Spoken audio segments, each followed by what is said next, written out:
रिंकी और पिंकी दो सगी बहनें थीं। दोनों बहनें गरीब परिवार से थीं, इसलिए उनके माता पिता ने अच्छा रिश्ता मिलते ही उनकी शादी दो सगे भाइयों से एक ही मंडप में कर दी थी। शादी के अगले दिन ही दोनों बहनों ने घर की सारी जिम्मेदारी संभाल ली थी। दीदी, मैं बहुत खुश हूँ कि हम दोनों बहनों की शादी एक ही घर में हुई है। हम पहले भी साथ रहते थे और अब भी हमेशा साथ ही रहेंगे। हाँ मेरी छुटकी, हम दोनों को कोई अलग नहीं कर सकता। दोनों बहनें सारा काम एक साथ खुशी खुशी करती और एक दूसरे से खूब बातें करती। उन्हें एक साथ हंसता खेलता देख एक रोज उनकी सास विमला देवी सोचने लगी, अरे ये तो मुझसे बहुत बड़ी गलती हो गई कि दो सगी बहनों को बहू बनाकर घर ले आई। जब देखो तब चटापटा करती रहती हैं। ऐसे ही कई महीने बीते। फिर एक रोज रिंकी अपनी बड़ी बहन से कहती है, दीदी, आज अमित जी की ऑफिस पार्टी है, इसलिए मैं उनके साथ जा रही हूँ, तो आज आप घर का काम अकेले संभाल लेना। ठीक है, तुम चिंता मत करना और पार्टी एंजॉय करना। रिंकी के जाने के बाद विमला देवी ने देखा रसोई में ढेर सारे गंदे बर्तन पड़े हुए हैं। उसके लिए यही सही मौका था दोनों बहनों में फूट डालने का। वो बड़ी बहू के पास गई और कहने लगी, अरे बड़ी बहू, देख तो रिंकी सारे बर्तन ऐसे ही छोड़कर चली गई है। अब तुझे ही साफ करने पड़ेंगे। अरे कब तू उन्हें साफ करेगी, कब खाना बनाएगी और कब घर के बाकी काम करेगी। वो महारानी तो वहाँ पार्टी एंजॉय कर रही होगी, तू बेचारी घर पर बर्तन घिसेगी। अरे वो चाहती तो तुझे साथ ले जा सकती थी। माँ जी, वो देवर जी के साथ उनके ऑफिस पार्टी में गई है, भला वहाँ मेरा क्या काम। हाँ हाँ चल, उसकी तरफदारी करना बंद कर अब और काम पर लग जा। इसी तरह विमला देवी की बातें दोनों बहनें एक कान से सुनती और दूसरे से निकाल देती। ऐसे ही समय बीता। फिर एक रोज अमित की नौकरी चली गई। 2 महीने हो गए, लेकिन कहीं भी अमित को नौकरी नहीं मिली और घर की सारी जिम्मेदारी अकेले बड़े बेटे सचिन पर आ गई।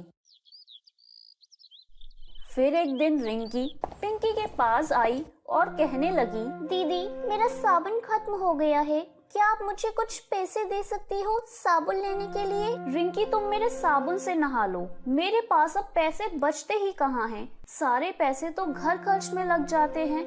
मेरा तो खुद बालों का तेल खत्म हो गया है, इसलिए मैं सरसों का तेल डाल देती हूँ। रिंकी उदास होकर वहाँ से चली जाती है और कुछ देर बाद विमला देवी पिंकी के पास आती है और कहती है, मेरा बड़ा बेटा बेचारा अकेले पिस रहा है। अरे इस महारानी को साबुन चाहिए, इतना ही शौक है तो कुछ काम धाम क्यों नहीं कर लेती। एक ही कमाई से घर का गुजारा नहीं चल पा रहा था। इस वजह से घर में परेशानी बढ़ती जा रही थी और अपनी सास की बातें अब पिंकी को भी सही लगने लगी थी। उसका पति घर चलाता था, इसलिए पिंकी भी अब घर के कामों में काम चोरी करने लगी। फिर एक रोज, दीदी, चीनी तो खत्म हो गई, अब चाय कैसे बनाऊं? अब क्या तेरे पति के पास इतने भी पैसे नहीं बचे कि 100 रुपए खर्च कर सके? आखिर कब तक हम दूसरों का बोझ उठाते रहेंगे? आखिर हमारा भी परिवार बढ़ेगा, हमें भी तो अपने भविष्य के बारे में सोचना है और कुछ बचत करनी है। अपनी बहन के मुंह से ये बातें सुनकर रिंकी के दिल को धक्का सा लगता है और वो रोते हुए अपने कमरे में चली गई और अपने पति को सारी बातें बताई। भाभी भी तो सही कह रही है रिंकी, आखिर कब तक वो हमें मुफ्त की रोटियां खिलाती रहेंगी। अब हमें भी कुछ काम ढूंढना होगा, लेकिन कहीं नौकरी भी तो नहीं मिल रही है। अब करें भी तो क्या करें? मेरे पास एक आइडिया है। हम दोनों पढ़े लिखे हैं, तो क्यों ना हम बच्चों को पढ़ाने का काम करें। वैसे भी यहाँ आसपास बच्चों को ट्यूशन देने वाला कोई नहीं है। ये तो बहुत अच्छा आइडिया है। फिर दोनों पति पत्नी ने बच्चों को ट्यूशन पढ़ाना शुरू कर दिया, जिससे उन्हें काफी अच्छी आमदनी होने लगी। फिर अपनी पहली कमाई रिंकी ने पिंकी को देते हुए कहा, दीदी, ये लो हमारी पहली कमाई, अब इससे हम घर का राशन ले आते हैं। आप मुझसे नाराज होती हो तो मुझे बिल्कुल भी अच्छा नहीं लगता दीदी। क्या हम दोनों बहनें पहले की तरह एक साथ नहीं रह सकते? देवरानी जेठानी बनकर नहीं, बल्कि बहनें बनकर। मैंने कब तुझे अपनी देवरानी समझा मेरी बहन? माना कि हम दोनों का ससुराल एक ही है, लेकिन हम दोनों हमेशा बहनें ही रहेंगी। अगर मैं तेरे साथ गलत व्यवहार नहीं करती रिंकी, तो तुम अपने अंदर छुपे हुनर को कैसे पहचान पाती? ये सब मैंने इसलिए किया ताकि तुम किसी पर बोझ न रहो। अपने व्यवहार के लिए मैं तुमसे माफी मांगती हूँ मेरी प्यारी बहन। मैं आज भी तुमसे उतना ही प्यार करती हूँ जितना पहले करती थी। देखा माँ, दो बहनों का एक ससुराल होने का फायदा। ये सुनकर सभी खिलखिलाकर हंस पड़े। तो मेरे प्यारे दोस्तों, कैसी लगी आपको मेरी ये कहानी? मुझे कमेंट करके जरूर बताएं और अपने दोस्तों के साथ शेयर करें। अगर आपने मेरे चैनल को अभी तक सब्सक्राइब नहीं किया है तो नीचे वाले बेल आइकन को दबाकर सब्सक्राइब कर लें। तो मिलती हूँ मैं आप सभी से फिर एक नई कहानी के साथ। तब तक आप अपना ध्यान रखिए। बाय बाय दोस्तों।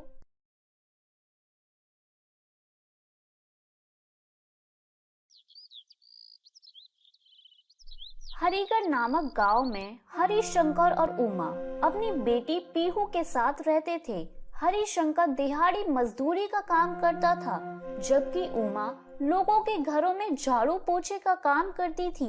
बड़ी मिन्नतों के बाद उनको औलाद का सुख प्राप्त हुआ था, लेकिन अपनी गरीबी की मजबूरी और बेटी के सपने पूरे करने के लिए वो दोनों काम करते थे, जिस वजह से पीहू को घर में अकेला ही रहना पड़ता था। पीहू सारा दिन घर में जमीन पर खेलती थी, जिस वजह से एक दिन उसको बुखार आ जाता है। उमा जैसे ही काम पर जाने से पहले पीहू को गले लगाने के लिए आगे बढ़ती है तो वो देखती है कि वो काफी गर्म है। उमा उसके माथे पर हाथ लगाती है तो उसका माथा काफी गर्म होता है। हे भगवान, इतना तेज बुखार है मेरी गुड़िया को, अब मैं काम पर कैसे जाऊं? आज तो मालकिन के घर मेहमान आ रहे हैं, अगर नहीं गई तो वो बहुत गुस्सा करेगी। फिर भी एक बार फोन करके छुट्टी मांग कर देखती हूँ। फिर वो अपनी मालकिन को फोन लगाती है। हेलो मालकिन, मैं उमा बोल रही हूँ। दरअसल मेरी बिटिया पीहू को बहुत तेज बुखार है, तो क्या आज मैं छुट्टी ले सकती हूँ? अरे देखो उमा, अगर तुम्हें परमानेंट छुट्टी चाहिए तो साफ साफ कहो। यू रोज रोज छुट्टी लेने के लिए नए नए बहाने मत बनाओ। अगर काम पर आना है तो अभी आओ, नहीं तो अपना हिसाब कर ले जाओ। तुम जैसी काम वाली और भी मिल जाएंगी। नहीं नहीं मालकिन, मैं अभी आती हूँ, आप मुझे काम से मत निकालो। उमा पीहू का पेट पालने की खातिर उसे दवाई देकर बुखार में तपता छोड़कर काम पर चली जाती है। काम पर पहुंचने के बाद मालकिन उससे पूछती है, क्या सचमुच तेरी बिटिया को बुखार है या तेरी छुट्टी करने का मन था? मालकिन, कौन सी माँ छुट्टी लेने के लिए अपने बच्चे की बीमारी का झूठा बहाना बनाएगी? सचमुच में मेरी पीहू को बहुत तेज बुखार है। आज आप मेरी जल्दी छुट्टी कर देना। अरे नहीं नहीं, सुबह से मुझे अपने बच्चे सचिन की तबीयत कुछ ठीक नहीं लग रही है, तो मुझे उसका ध्यान भी रखना है।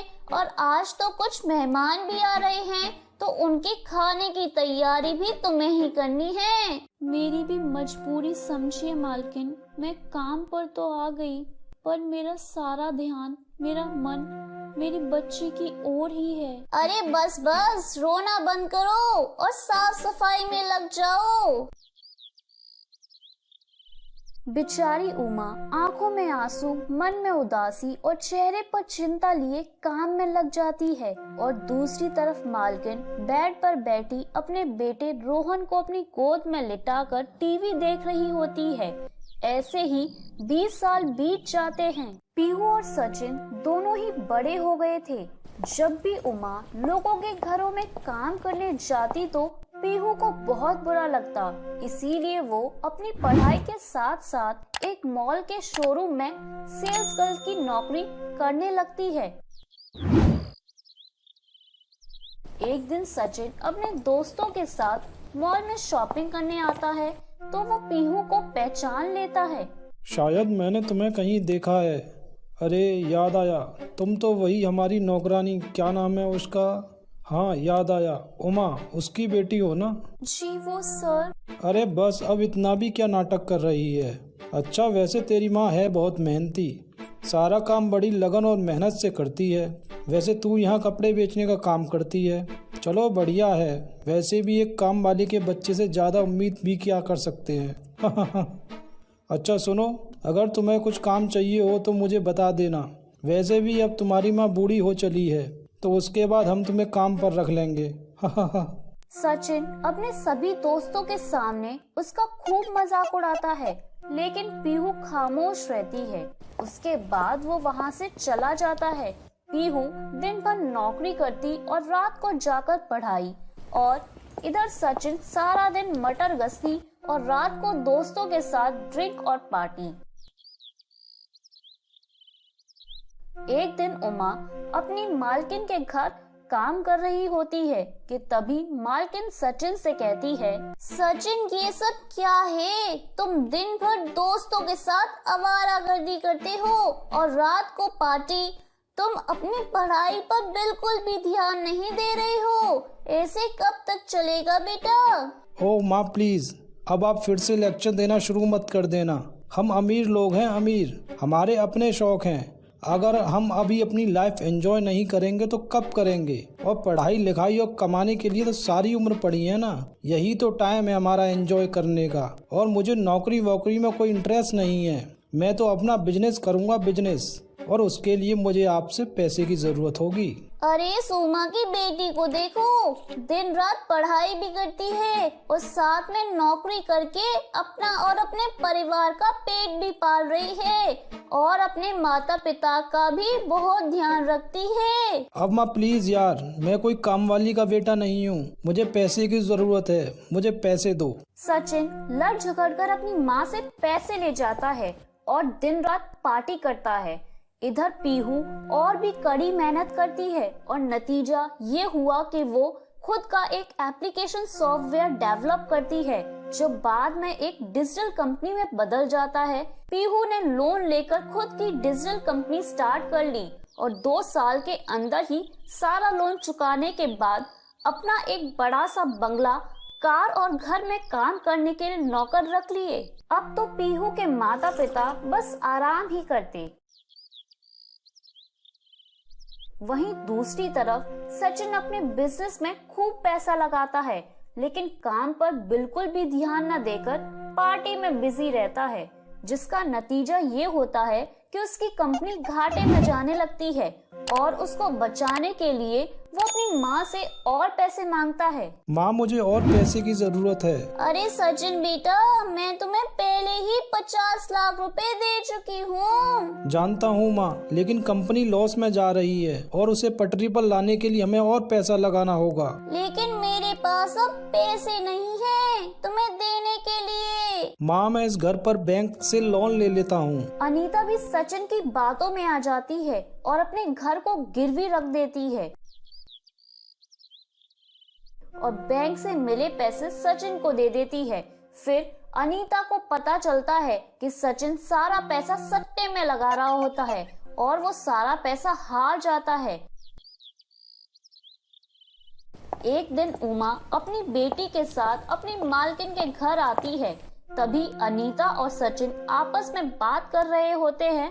अरे मेरी तो कुछ समझ में नहीं आ रहा कि अपने इस घर को मैं कैसे बचाऊंगी। अब हम बैंक का लोन कैसे चुका पाएंगे? तुम्हारे पास तो कोई नौकरी भी नहीं है। उमा और पीहू उनकी सारी बातें सुन रहे थे। उमा अनीता से कहती है, मालकिन ये लीजिए मिठाई, मेरी बेटी की मेहनत की वजह से इसने तो मेरे दिन ही बदल दिए। भगवान किसी को घमंड न कराए, क्योंकि सबके दिन एक जैसे नहीं रहते। सचिन ये लो मेरा विजिटिंग कार्ड, सुबह मेरे ऑफिस आकर मुझसे मिलना, मैं तुम्हें कोई नौकरी जरूर ही दे दूंगी जिससे तुम अपना घर बचा सको। Thank you so much Pihu. तुम्हारी बहुत मेहरबानी बेटी, हम तुम्हारा ये एहसान कभी नहीं भूलेंगे। उसके बाद उमा अपनी बेटी के साथ एक बड़ी सी गाड़ी में बैठकर चली जाती है और अनीता और सचिन अपने किए पर बहुत पछताते हैं। तो मेरे प्यारे दोस्तों, कैसी लगी आपको मेरी ये कहानी? मुझे कमेंट करके जरूर बताएं और अपने दोस्तों के साथ शेयर करें। अगर आपने मेरे चैनल को अभी तक सब्सक्राइब नहीं किया है तो नीचे वाले बेल आइकन को दबाकर सब्सक्राइब कर लें। तो मिलती हूँ मैं आप सभी से फिर एक नई कहानी के साथ। तब तक आप अपना ध्यान रखिए। बाय बाय दोस्तों।